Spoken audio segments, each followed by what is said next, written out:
In the biblical book of Genesis, Cain and Abel emerge as descendants of Adam and Eve, the pioneers of humanity. The narrative implies that the non-direct creation of Adam and Eve by God suggests that Cain and Abel represent the first beings conceived humanly. In the progression of the story, Cain, the eldest and future farmer, would mature, while his younger brother Abel would follow the path of becoming a shepherd. Typical of sibling relationships, they experienced occasional conflicts and disagreements, yet their bond was primarily characterized by affection. Upon instruction from Adam and Eve, their parents, to demonstrate gratitude towards God through a meaningful sacrifice, Abel promptly selected one of his finest newborn lambs for this purpose. He held the conviction that presenting it to God held greater significance than retaining it for personal gain. Upon learning of his brother's altruistic gesture, Cain proposed a less substantial offering, such as some aging fruits he intended to dispose of. Alternatively, some interpretations suggest Cain suggested contributing surplus straw. Despite Cain's skepticism towards Abel's decision to offer his most cherished possession, the precious lamb, both brothers remained steadfast in their choices, ultimately presenting their respective sacrifices as documented in the book of Genesis. It is asserted that God favored Abel's sacrifice while not looking favorably upon Cain's. This depiction does not seem to provide a vivid portrayal of the narrative of how God made clear his preference for one offering over the other. Some interpretations of this tale use fire as a symbol of this distinction, suggesting that both Cain and Abel placed their offerings in the fire. Abel's lamb was consumed by the flames, whereas Cain's sacrifice merely burned without any manifestation of divine acceptance. This suggests that Abel's sacrifice was more favorably received by God, not because it was inherently superior to Cain's, but perhaps due to the manner in which it was presented. Cain's reaction to this divine preference was dominated by envy. Unable to understand the logic behind God's choice, he harbored resentment toward his brother, and this resentment led him to commit the terrible act of taking Abel's life, leading him into sin. Cain realized what he had done, but he was not so concerned about the loss of his brother as he was about the consequences he could face. He buried his brother in the ground so that no one would find him. When, on that day, around the same time, God appeared and asked him where his brother was, Cain lied to God, claiming not to know, before murmuring infamously, "Am I my brother's keeper?" But God knew the truth about what had happened and challenged Cain, demanding to know how he could be so hateful and take his own brother's life.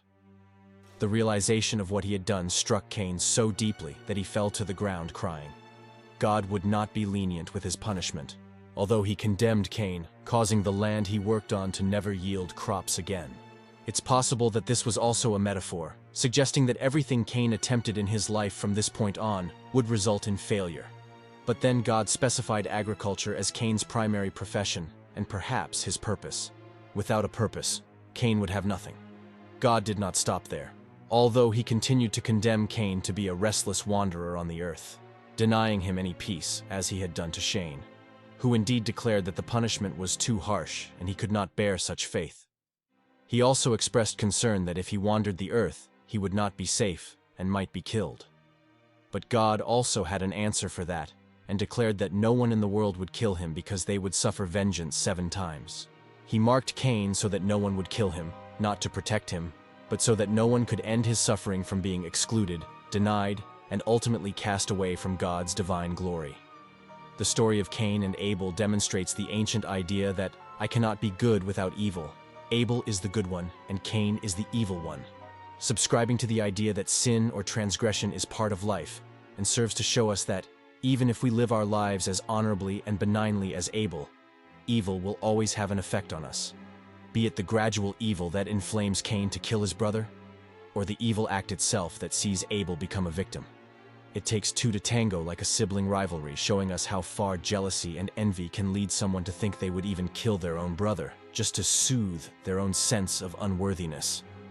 You could even say that this story shows us how expulsion and betrayal can make someone become malevolent and hateful, as Cain seems to have loved God too. Perhaps not as much as Abel, but after caring enough to sacrifice something in the first place, he could have chosen to ignore God completely. But his indignation at how God favored Abel shows us that he must have cared about what God thought. This rejection from God, a rejection that comes unreasonably in Cain's eyes, perhaps is the catalyst that leads him towards his dark path. Being rejected is disappointing with oneself, but being rejected unreasonably perhaps is even more maddening.